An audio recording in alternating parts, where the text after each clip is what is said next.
Hey everybody, thanks for joining us again. Brian and Jason here. We were filming some videos again today. Yep. Last week went so well that we figured we'd do another live Q&A. So if you're joining us, send in your questions. We'll answer as many as we can get to. We also saved a few from last time. I guess that's pretty much it. Yeah, let's just get into it. Like Jason said, if you got any questions, send them in. And if Jason doesn't know them, then I probably do. We'll see. That's a test. All right, so feel free to test Brian. You can also direct your question towards Brian, right? If you have a really difficult question, say Brian at the start of your question. Yeah, so let's get into it. This is your time to ask any questions, whether it's product related, techniques, tricks, I don't know about the tanks here. Yeah, we'll do our best. Or anything else. Just fire away, guys. So we'll start off with an example here from last time. Marshmallow WP asked about cycling their tank. They said, currently cycling my new tank. Now on day 11 using Dr. Tim's, ammonia levels are now down to 0. Nitrates are still high and have been for a few days. Should I just continue to wait the course patiently? So as a former customer service representative here, what would be your advice if this person called in to you, Jason? Yep. All right. So the cycle is the worst part because it requires the most amount of patience. Yep. Yes. Be patient. Yeah, the fact that you have nitrite levels is a good thing. Just give it a few more days. Actually, it's been a week or so since our last live, so it's probably already done. You're probably good to go now. So, and that is really the hardest part of folks getting into this hobby. I think for a lot of people, it's that aren't used to it, or they have freshwater tanks, and so they immediately throw in some fish or something like that. They get a saltwater tank, and everybody's like, give it time. Be patient. Nothing good in a saltwater tank happens rapidly, typically. So just try to be as patient as possible. But it sounds like you're on the right track. If it was 11 days in, zero ammonia, you got some nitrite, sounds like you're on the right track. Exactly. Yeah, like I said, it's probably done already. It's probably already done. So. All right, so actually we're already getting live questions, so let's go to those. Neil P, best way to quarantine in a reef tank? Best way to quarantine in a reef tank? Is this like quarantining a fish inside of a reef tank? You stumped Brian on the first question. I'll take this one, Brian.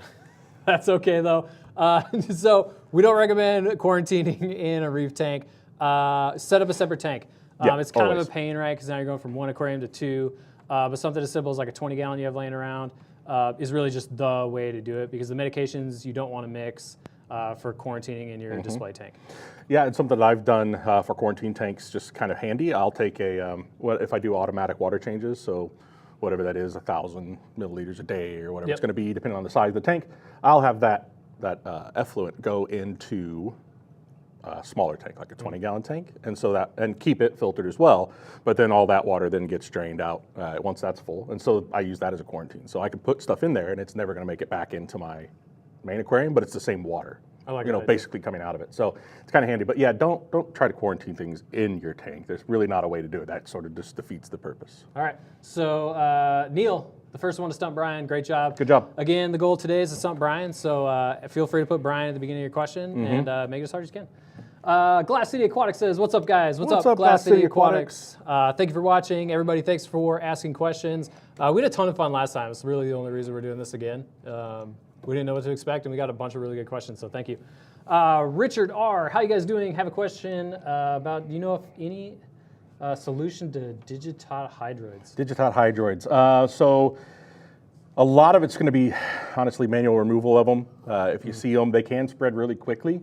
But just if you see them spreading and growing, try to get them out of there. I think, I never really had huge problems with them, but I do believe there's some chemical warfare out there that form. Do you know? I've never struggled with this. Yeah, I've seen them before, and I just remove them. I try to keep them off. If you're removing them, it's just like a lot of other pests. Make sure you're getting them out of the tank. You're not just scraping them off the rock and letting them float around wherever they want, right? So you want to actually remove them from the rock and remove them from the aquarium. Yep. Very good. All right, you made up for yourself. Andy A says, to make an Aquaforest 790 sump fit a roller mat. Again, you would know that on the equipment side better than I would. Hold on. Okay, so this is live, so I'm just going to pull it up quick. If it has a 4-inch sock, then I would just put the Red Sea, assuming you have room in your sump or in your within your stand. Let me just make sure it has 4-inch socks.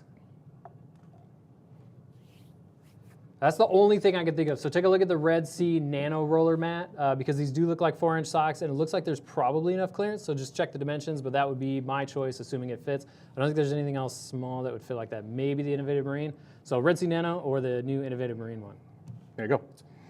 All right, we got Rob Sigler. This is actually similar to Marshmallow's question. So, hey gang, started a new tank. Awesome, congratulations. It's been set up for 3 weeks. I have 2 clowns added. And added Dr. Tim's one and only. I've been testing every other day. No ammonia, nitrite, nitrate. Is the tank cycled? Yeah, so I would say yes. If you have no presence of ammonia, you have no presence of nitrite, you already have livestock in the tank, and your nitrate levels are low. The nitrate levels are low probably just as a product of there's nothing else in the tank other than a couple of clownfish. So you should be good to go. Yep, absolutely. If you're not seeing any of that, especially the ammonia and the nitrite popping up, you should be rocking. So yeah, I mean, I assume you're feeding your fish, so you're adding some more nutrient into it, and if everything stays zero, yeah, you're cycled up, buddy. There we go. We're doing pretty good here. Yeah. Jose G, looking over first saltwater aquarium. Any top recommendations from nano tank to a 50-gallon? That's a good question. I mean, it really depends on what you're looking for, and how much time you're going to put into it, how much money you want to put into it. For me, I would recommend, if you know that you're going to want to go bigger at some point in time, like a 50-gallon is a great size. I mean, that's, you're not talking like a 200-gallon. That I would maybe caution against if this was your first tank. But, if you're looking at between a nano and say a 50-gallon tank for your first aquarium, and or you really think you might want to go bigger someday than that nano, I would just say to splurge for the 50, honestly, because the amount of attention you're going to have to pay to it is about the same, and you're going to be able to fit a little bit more in there. It's going to be a little more forgiving for you. So that's my recommendation. I would just say go for it, but that's me. I'm going to echo it. Exactly what he said. I think I started with my very first tank was a 20-gallon, and that thing only lasted 6 months before I was at a 40. And that one I had for a little over a year, and then I upgraded again. So just go with the 50. A 50 is a really good size. That's a great size, yeah. We were talking about what my first tank size was. I think we've talked about this. No, but my very Brian's first tank was actually made out of wood, believe it or not. It was, no. No, it's fine. He loves to make jokes about how I'm old. I just knew myself, and I knew I was going to want to go bigger, so I just bought a 125-gallon tank, first saltwater tank. Okay. Just did it. I was like, that's it. How long did you have it up? Oh, man. 10 years. Ah, there you go. Okay, so there's the argument for starting big. Yeah, I mean, it lasted me a long time until I moved and used that opportunity to get a 250-gallon tank. All right, who else do we have? Landlocked Reef says Aquifers versus Red Sea versus Instant Ocean salt mixes for a mixed reef. Currently dosing with ATI Essentials 2-part. Does that really matter? I don't know. We'll see if we get 2 different answers. I like Red Sea's blue bucket. So I typically, a lot of my tanks rather, I ran Zeovit or other systems that required lower than traditional like seawater levels for calcium, alkaline, and magnesium. Sure. So I went with Red Sea Blue Bucket specifically for that, and then I just really stuck with it throughout. Yeah, I'd echo with that. I mean, the Red Sea is a good one. That's what I'd stick with. Yeah. All right, that's 2 votes for Red Sea Blue Bucket, and no, as far as what you're dosing, doesn't matter. You're good. Yep. Cool. Okay, so before we get to the next one, just a reminder, we're answering questions, as many questions as we possibly can, whether it's product related, tips, tricks, techniques, questions about the tanks here, it doesn't matter. We're just gonna get to as many as we can. Red Sea 50 or Max Spec 165 for a A10. I don't know those. I don't know the A10. I don't know the model, guys. I don't know the models. So. Well, you stumped Brian again. So if we see, clarify the A10 and we'll come back to it. Jesse the Reefer says, I have a 20-gallon water box. Calcium is 440. Alk is 8.4. Mag is 1440. Started using 2-part ESV, but don't need to dose calcium. Can I just use Alk only as it dips down faster than calcium? I'm still looking up the Max Spec. You're fine. I'm going to take this one over.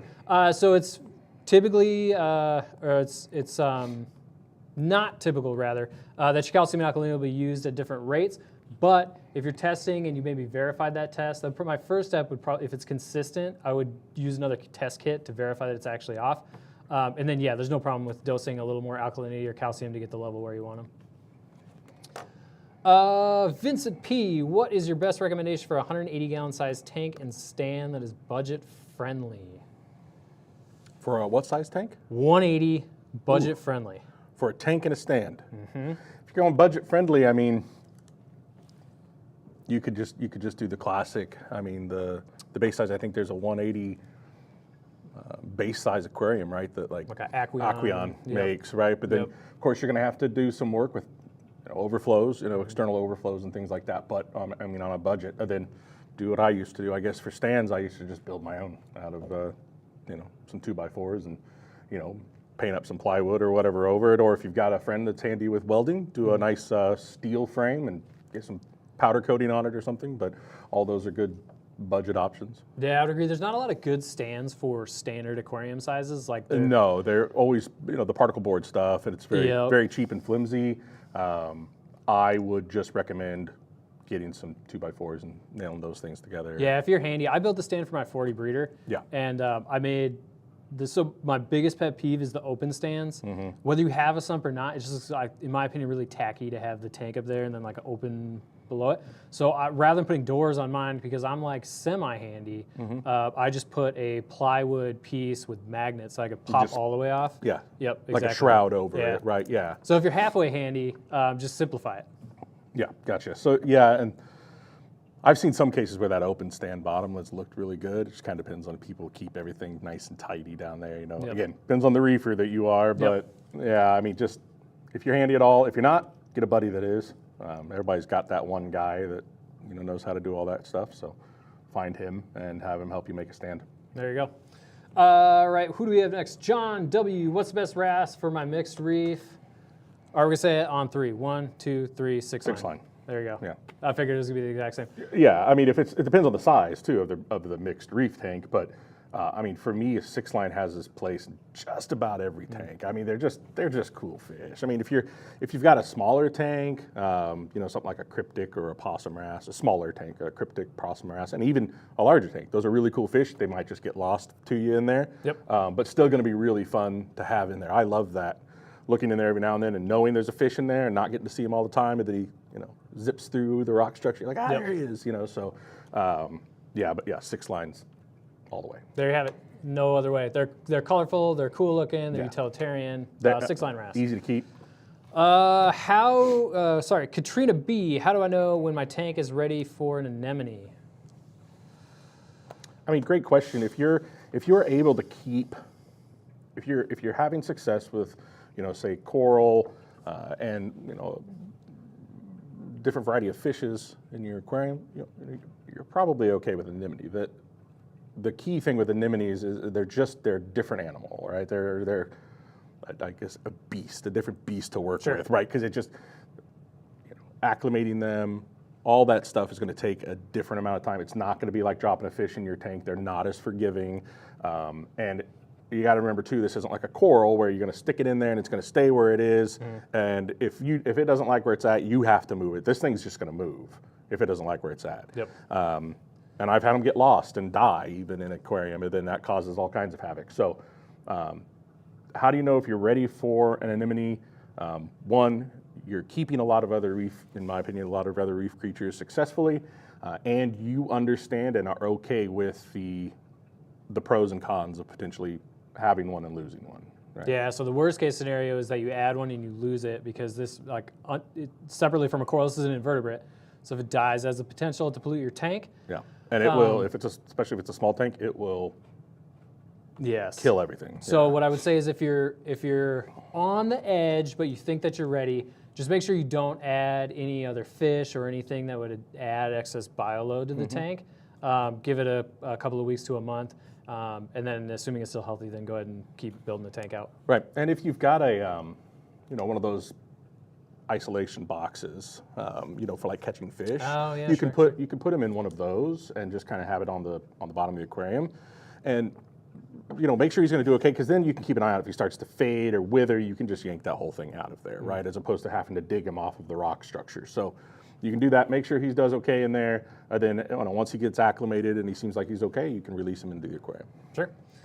Greg Carroll says, hey guys, love the live streams. Greg Carroll, thanks for watching. We love you as well. Jason Owen, ever seen a successful tank that didn't do water changes? I wonder if we'll differ here. For me, no. Every time, I'm like, my YouTube handle could be the Lazy Reefer because I really don't like doing water changes. A barbecue always is better than a water change, so I'm always going to choose the barbecue. Every time I quit doing them for any amount of time, I can tell. It's like almost immediate. Or 2-3 weeks in, I've skipped 2-3 water changes by that time, and I could see corals become unhappy or like algae building up on the glass. If you don't like doing water changes like me, I would find a way to automate them, but I wouldn't not do them. Yeah, for me, I'm gonna stop typing here in just a second. So for me,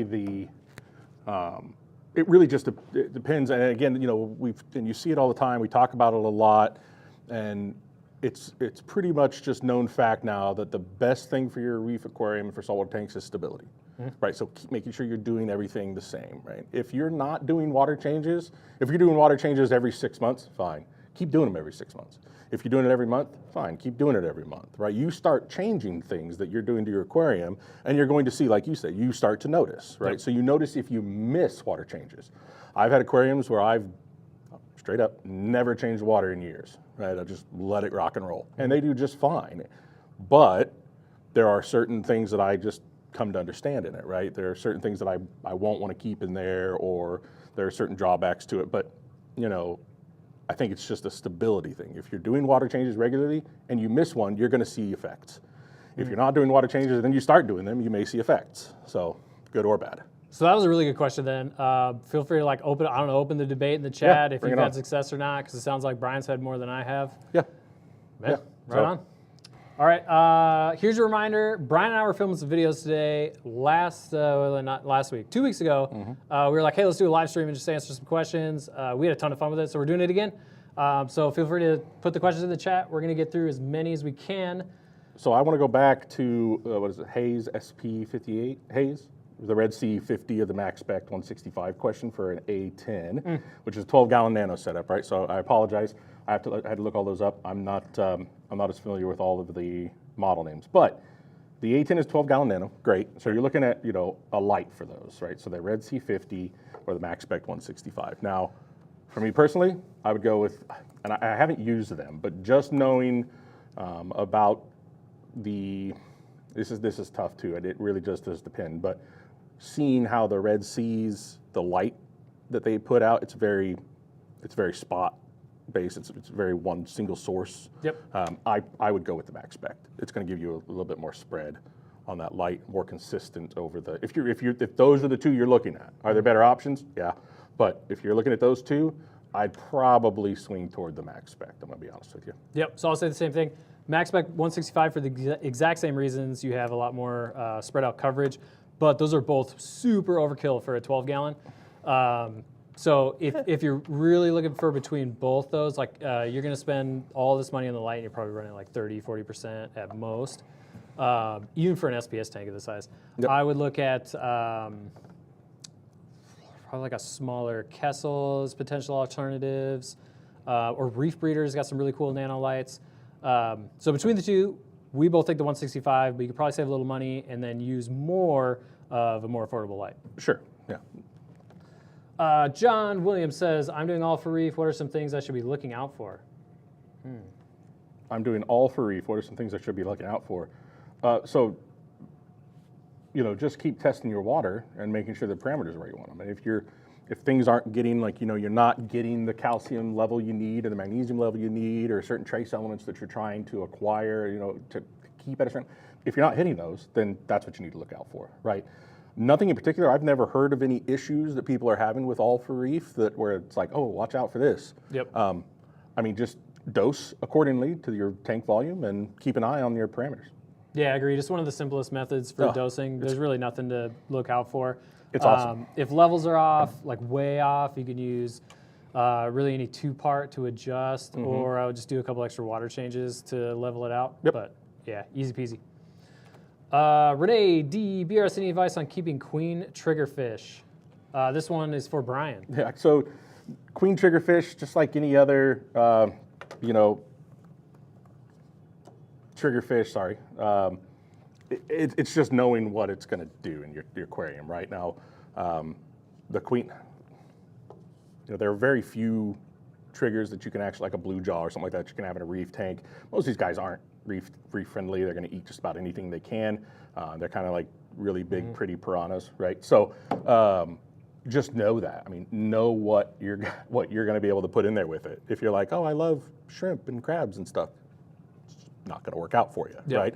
So, or if you like small fish or things like that, just know that. And the other thing is just know that queen triggers get big. That's not a small fish, so they do need, and they're very meaty, very strong fish. So they need a lot of space to really flow or really move and get swimming fast. So plenty of room to exercise, and just know what tank mates you can't put in there with them. So I've never had a queen triggerfish, but I've had a handful of other triggerfish. One thing that I found pretty important, because so basically their teeth like constantly grow, right? So they chip at rocks, they chip at other things. I got clam on the half shell to help mitigate like chewing on other things. So I would get frozen clam on the half shell if you're going to really any triggerfish, just because it minimizes the likelihood that they're going to start chewing other stuff up in your tank. Yeah. Give them plenty of stuff to gnaw. But I mean, again, keep in mind though, queen triggers get absolutely massive. So if you're planning on keeping one, you better have a big tank to keep it in. Yep, agreed. Connie B says, how do you get clowns to quit over hosting my hammers? This one's unfortunate, right? Because everyone wants their clowns to host. To host that beautiful anemone, and then you throw them in there, and the anemone's all beautiful and flowing. I mean, we have the same thing back here in this one, right? So like, we've got all these nice anemones back here, and I've seen it dozens of times. Great anemone, clownfish are sitting there, and they're like, no, I like this hammer coral. Or even, oh, I like these button polyps. These ones, if you can see that right now, these ones hosted the clam. They're hanging out in the clams. So yeah, there's really nothing you can do about that other than remove everything that you don't want them to host. And they might take the anemone that you want. And then eventually you can add things back. That sounds like a giant pain to me. But if you're that dedicated to getting those clownfish into that anemone, just remove anything else that they might want to host in. Yeah, agreed. You can put it in an acclimation box. Yeah, you can. Yep. It's going to take a while though. Yep. And then but once they've hosted it, they're probably just going to go back to it. Yep. Yeah, so it's a challenge, and yeah, there's really not a lot you can do to it. They're funny little creatures. So. All right, John Williams says, chat time. Thanks for doing this for the family of fish life. Wondering, how do I get rid of these little white worms that are all over, little tubes all over my tank? What eats them? These, I'm assuming, vermitid snails. No, I think these are the tiny tube worms. Okay. Yeah. So you could scrape them off, and for some reason the name I've got a blank on the name. Pretty sure I was right. You're not. Vermetids are different. Hold on, but yeah. you just keep going. Yeah. That starts with a T. But so you'll get a bunch of them, and a lot of times you'll see them in like one little section, and they start really spreading out. You can scrape them off, and if you scrape them off into the water, a lot of times you're going to kill them because you break open their tube. Fish, crabs, other things are going to eat them. So you can just go on a manual warfare path. I mean, they don't cause any problems. That's the thing to keep in mind. They're not going to hurt anything. So which I'm sure somebody could debate that, but I've never seen them cause any problems other than they get on everything and can be a little unsightly. Sure. So John Williams, if you're still watching, hopefully you are, feel free to reach out and let us know if it was vermitid snails or turbonaria. Just for my friend Brian here. But we'll move on for now. CD says, been out of the hobby for a while and getting back in, looking for lights. Let's see, natural colors for SPS and mixed. Should I do Reef LED or XR30s? You want to take this one first, or you want me to go first? You go first. All right, XR30s. Honestly, so I'm wearing the Ecotech hoodie here. It's just like, it is, I was talking to Thomas about this actually when we were doing the lives during Black Friday. We have just not had the same success specifically with SPS tanks, which is my core focus, with really anything other than my XR30s. So that's the way that I would go. Yep. Brian wasn't listening to me, so let's go. I was, no, the radions, that's the way to go. Okay, spinoid or spiroid worms. Yeah, there you go. Okay, I knew it. He didn't know it. Anyway, let's go on to the next question. Humble Blue Collar, he says, been out of the hobby for over a decade. Would I be considered a newbie again? A lot's changed. So like we were just talking about this today.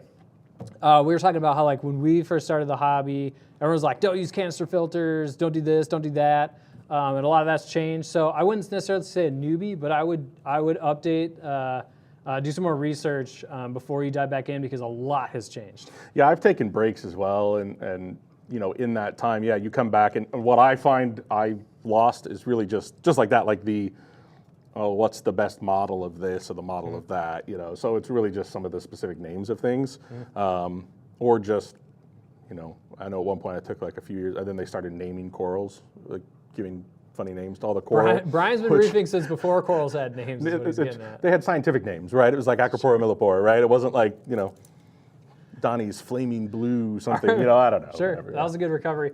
Oh my God. So one of the biggest things that stands out to me is the reliance on refugiums from like 10 years ago. I think I've been here for 13 years. And we never talked about refugiums. Like it was a thing, you could go get Cato. But then we really realized the beneficial aspects of having a refugium. So I put a majority of my research into that, choosing your filtration, and I would look into refugiums over like even heavy reliance on protein skimmers. I'm a big like refugium only guy. Same. You know, I've always liked especially some of that natural filtration, which technically a protein skimmer is natural. You know, you get a lot of that same type of filtration. If you ever go up to the surf or to the tidal zone, you see all that foam building up, so it's the same concept. But I always like filtration with algae. That's why I've always been a big proponent of algae turf scrubbers and things like that. Yep. So, yeah. Here, you take one. You pick. Oh. We're getting a lot. Thanks, by the way. Thanks for watching. Thanks for leaving. We got somebody from all these Romania. questions. Yeah. Hey. Silviu T from Romania. Hey, how you doing, buddy? Thanks for watching. Thanks, yeah. Okay, let's see. Wow, yeah, there's a lot of them on here. Okay, if you want me to read, I can read. I'm just looking in here, so I'm just going to pick a random one. So, hi, I'm in the second week of cycling my new 50-gallon reef. This is Martin Cleaver. When is the best time to add copepods to colonize the system? Now, right now. You're fine. I mean, you can really add those guys. You know, like they'll survive. I'm pretty sure if everything else on the planet died, some of those guys would still be crawling around. So, I usually add them very short, like within a week of setting up a tank. I'll usually add pods. So no worries there. Get them in there, get them going, get them colonizing. Yep. Nothing else to add. Yep. John Williams, what salt do each of you use? Why or why not? We said this earlier, but I'll say it again. I like Red Sea Blue Bucket because it mimics closer to natural seawater levels, which me as someone who does like a lot of KZ method and stuff like that requires. So I've just always stuck with Red Sea Blue Bucket because I've never had a problem. Yep. You know, as Jason would like to pour out, back in the day, I was just a plain old Instant Ocean or Reef Crystals guy. But anymore, I'm kind of a tropic Marin salt guy. Sure. So. Back in Brian's day, you had to harvest the salt from the ocean. I did. We went out to the Red Sea and we raked it out and dried it. Yeah, it was great. Tom for you says hello from Indonesia. Hello, thank you for watching. Hey, buddy. every time I give you a little shout out, I just move on. Jack says on API tests, how do you view the tubes and colors? If I place directly on the white part of the paper, the color on the tube is darker. If I lift, it's slightly brighter. Yeah, so this is really the downfall with all titration testing, whether it's API or any other brand. This is why I'm a huge fan of Hannah checkers, not only because it's easier, but because I am a simpleton and I like the digital readout of the Hannah checker. Honestly, it's really just a game of close enough. I'm going to leave that simpleton comment alone, but sure. But he's absolutely right. You know, the Hannah checkers are great if you're going to be using the titration tests or the vial tests where you got to hold it up to the little piece of paper with the color guide on it. Just do yourself a favor, find a good spot where there's nice bright light and consistent light, and always test it in that spot. There you go. Yeah, always test it in that same spot. Don't, I'll test it in here and it's dark today or something like that. Or, you know, it's just a pain. I like to try to go outside and do it, just to carry them out there in a nice sunny day. because it's just, inside, you just don't get the right light, I think. So. Yep, agreed. That's a really good shout out. Just like have a lamp, like a dedicated lamp for it. Yeah. That's always the same. And you're gonna test in that same place every time, because the light is going to look different, and it's going to throw off the way you're reading that vial. Connor K says, how do you feel about All for Reef from Tropic Marin? I don't think I've ever heard anyone say anything bad about All for Reef. It was a huge advancement in the hobby. It's a single dosing pump. It's super easy. The only reason I would say, the only thing I have that I would ever say like to not use is because Jason likes it. But other than that, it's great. Like it's awesome. Okay. Back in Brian's day, they didn't even have it. So. We didn't. No, we were, calcium reactor days. Again, Brian was harvesting salt from the ocean because there wasn't even salt. That's right. Yazan Reef says, is it beneficial to dose 3-part during the day along with kalkwasser at night? Yeah, so this is a little busy. I suppose if you could automate it, sure. The calc would be nice for the pH lift at night. I mean, for me, it's just, Yazan, if your parameters are where you want them, yep, and things are growing and look happy, and then yeah, it works. If it works, it works. I mean, there's 1,000 ways to do this, and no one way is right.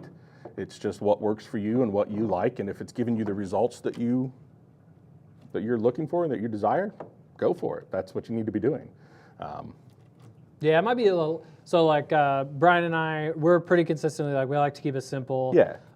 This might be like a little over the little top. Overkill. Like you definitely don't have to, No. but it's fine to do. Yeah, it may be a little overkill, but if you are happy with it and it's giving you the results you want, keep going. There you go. Jack Frost Pyro says, what is the best way to dispose of the waste liquid from the Trident NP? So there's a neutralizer in it, so you have to use the neutralizer, and then at that point, it's you put it pour it down down the the drain. drain. Yeah, Right. Trash can, doesn't matter, but yep. Just make sure you use the neutralizer. Elder 1945, open stands for the win. Kyle, thanks for watching. This might be the first time we've not agreed. I don't know.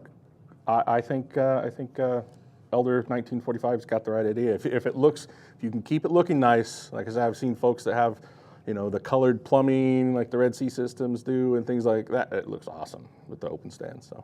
All right, closed stands for the win. I think it's elegant to not have a bunch of stuff shown in your living room. But Kyle's probably been doing this as long as you have. So. It sounds like in 1945 he very well may have been. What are your thoughts on XHO Reef Bright Blues compared to AI blades for supplemental lights? Ooh, yeah. This is a good one. Yeah, so I don't know. Honestly, I don't know what my thoughts are on that. I think anything you're putting in for supplemental, it's really just, it's what you want. For me, a lot of the supplemental lights that people add, like to add those extra blues, while they really benefit the coral color, it just, to me, it's overkill. Like, I don't like the look of a really bright blue or like deep blue color light. Sure. I just don't like it, right? It doesn't look natural at all. I mean, not that 10K looks natural, to be fair, right, in an actual reef system, but when you just get too much of that supplemental blue, to me, it starts to throw things off and everything starts to look a little fakey. Man, okay, so this really is a tough one. I would honestly say it comes down to, like, if you want your supplemental lighting to have controllability features, then go with the blades. If you really are just looking for that coral pop, you can save a little money, go with the XHOs.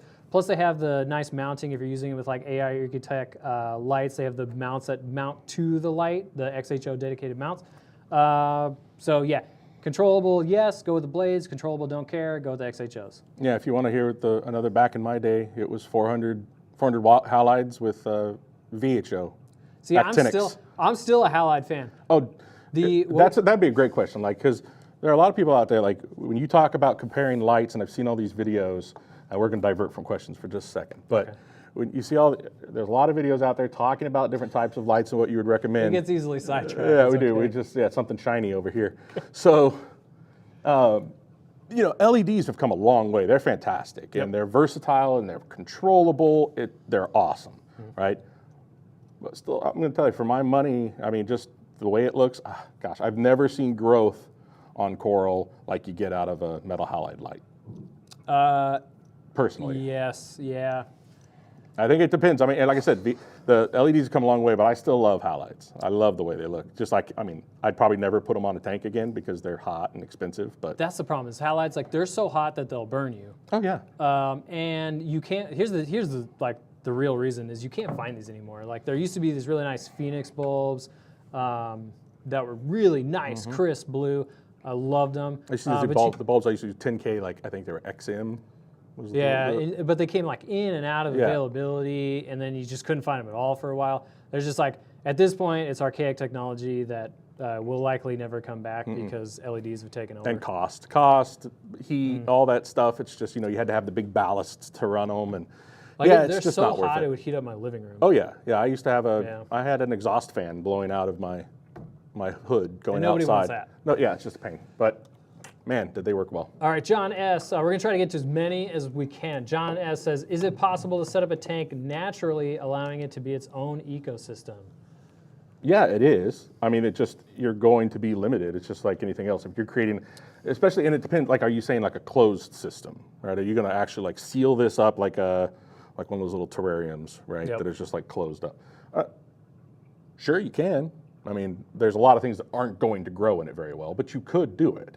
I think the biggest problem here is that like the fish, the coral, anything you add to the tank, or your mixing systems don't matter. So it's just like, while a nice idea, executing is nearly impossible. Yeah, it's much easier for like a freshwater type system where you can have the plants and everything in there and fish and all that. You know, you can do that a little bit easier in that scenario, or just pond water in a jar, right? But saltwater, if you're trying to keep some of the things like what we're, you know, like back in the tank behind us, or what a lot of reefers are keeping, it's just not going to work out. I don't personally.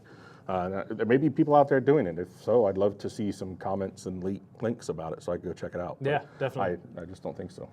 Okay, landlocked reef. Best phytoplankton to feed your tank. How many milliliters per gallon?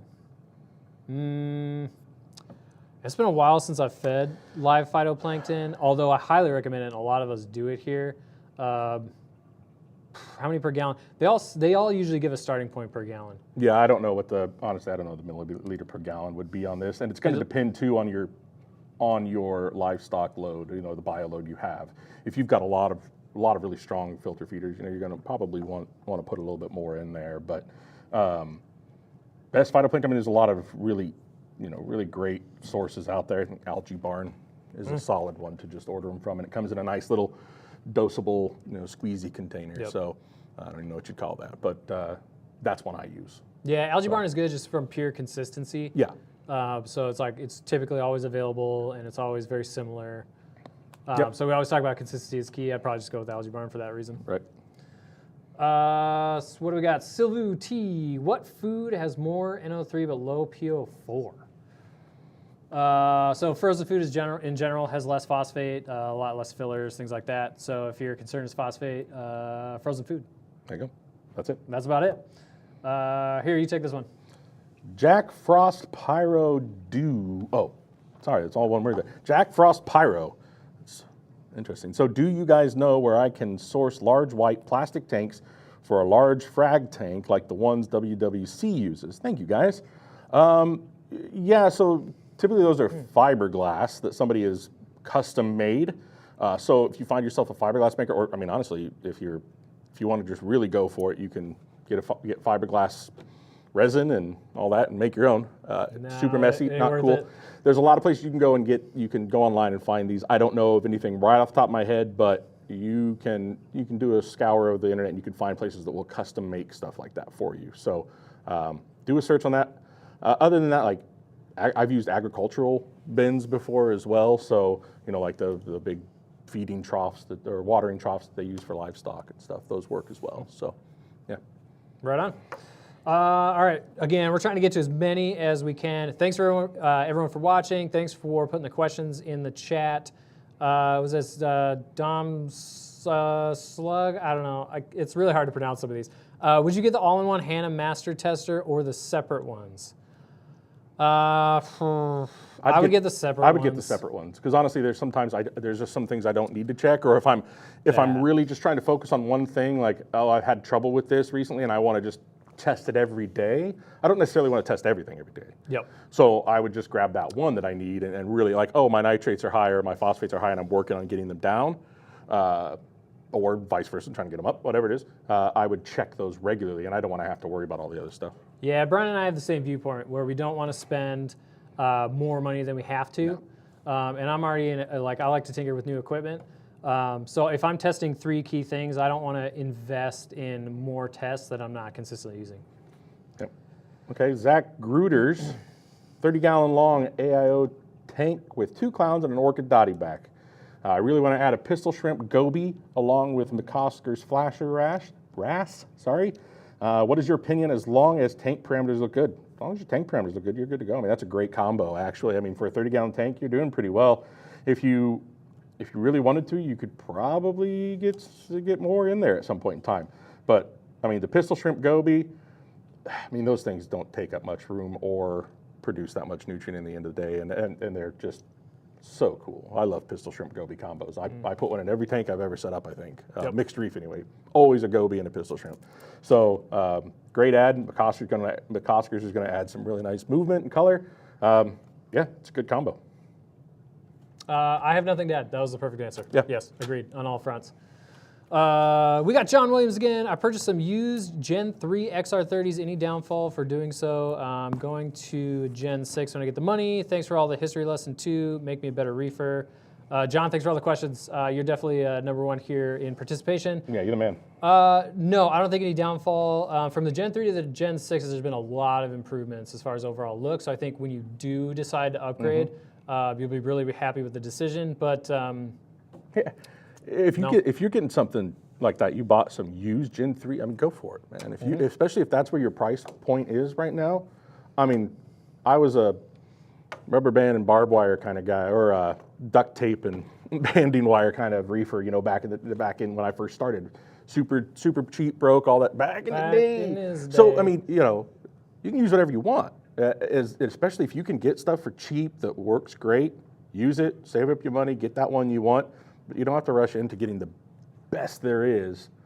You know, it just doesn't matter. In a lot of cases, those Gen 3 XR30s are going to make things grow just as well as anything else is. It's just that, you know, some new features exist. Maybe some new color spectrums you might not be able to get out of those.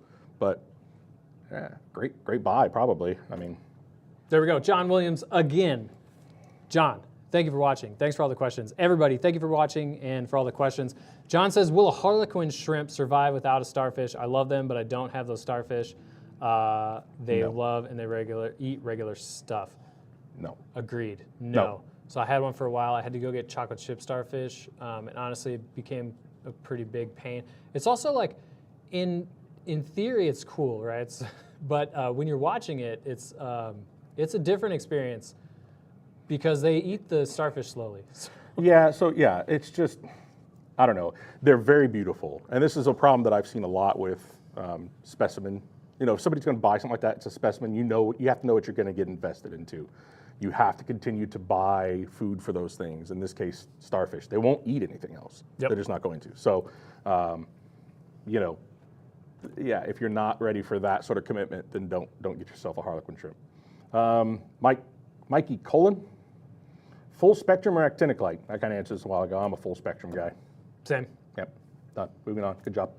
Ryan, why does no one have horseshoe crabs? Honestly, I mean, if I had to vote, they're pretty boring.